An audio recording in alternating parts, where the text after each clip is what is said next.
My name is Jim McCrady, and this is actually my 5th time coming out here to Beach Bend Hot Rod Reunion. I like to come out here because there's a wide range of cars, trucks, customs, lowriders.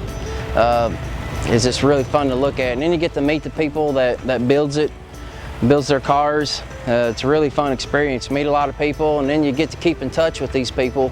You know, it's pretty neat. I planned for this event. I take time off from work because you know, we get to camp out, and you don't only get to look at cars and stuff, but your buddies hang out, play cornhole, card games even.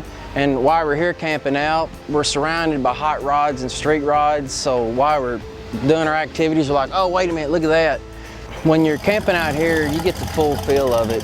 You know, you get to smell the fumes from the gas, you can smell the rubber, you can actually feel some of them dragsters when they pound down the track, you can actually feel it sitting out here. Whereas if you're at a motel room, you're sitting there wondering, man, what's going on at the campgrounds? Because when it closes up there, it gets wild back here. You know, this is where it's at. This here is a 1941 Ford Sedan 2-door. It's got a S10 chassis under it. So I've got disc brakes. It's got a small block Chevrolet stroker motor. It's a 385, which is a 40 over bore. It's got all Eagle crank, Eagle rods. It's got a gear drive, high volume water pump, a wine blower, Holley 4-barrel, double pumper. It's got MSD coil ignition. And I built this car to actually drive, so you can see the thickness of the radiator. It's a custom built radiator. I've got 2 transmission coolers, keep the transmission cool, and also added an oil cooler. So my oil is actually getting air cooled as I drive before it circulates back in there. So I could actually drive this thing all around just like a little gas saving car. I've had this car for almost 5 years. That's the 3rd engine I've had in this car. I'm just trying to get where I wanted. I had a little bitty dinky engine in it, and it's a really big car. And I like to turn a little tire every once in a while, so this is what I finally ended up with. I'm happy with this. I would pass through this little town called Aberdeen in Butler County, Kentucky. And I'd pass by this old place, and I noticed there was lots of just stuff around, like old cars, old lumber, and just all kinds of just old stuff I like to look at.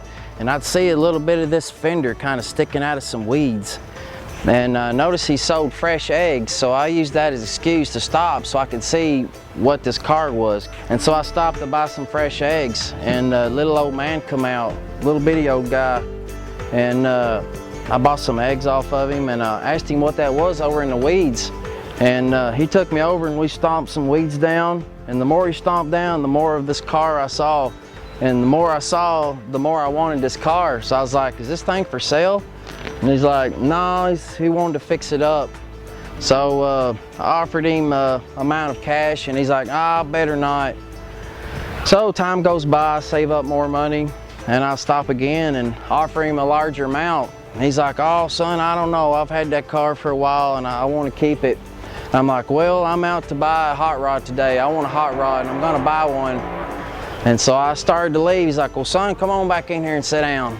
So I bought the car, and I left with some more fresh eggs too.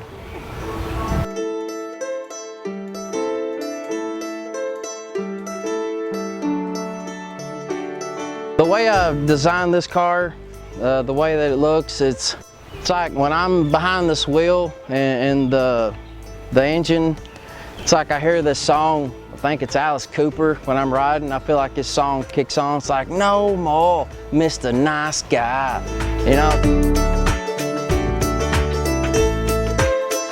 My oldest son, his name's Carter. He's 6 years old. He's named after a Carter carburetor. And then our next is 4 years old. His name's Stonewall. And then we have one on the way. We won't know what it is till it comes out. I work at Holley Carburetor. I work in the machining department. It's really fun because all day I get to build stuff that I have an interest in, and then when I'm looking at magazines or watching TV, I'm like, I bet I've touched that, or you know, I bet I machined that, or I know what that is. You know, it's pretty cool. I don't want to be sitting in a little Honda, you know, thinking I'm in a hot rod. I want to be in this. You know, I want to be like something like this. I don't want to be in the little Honda. So yeah.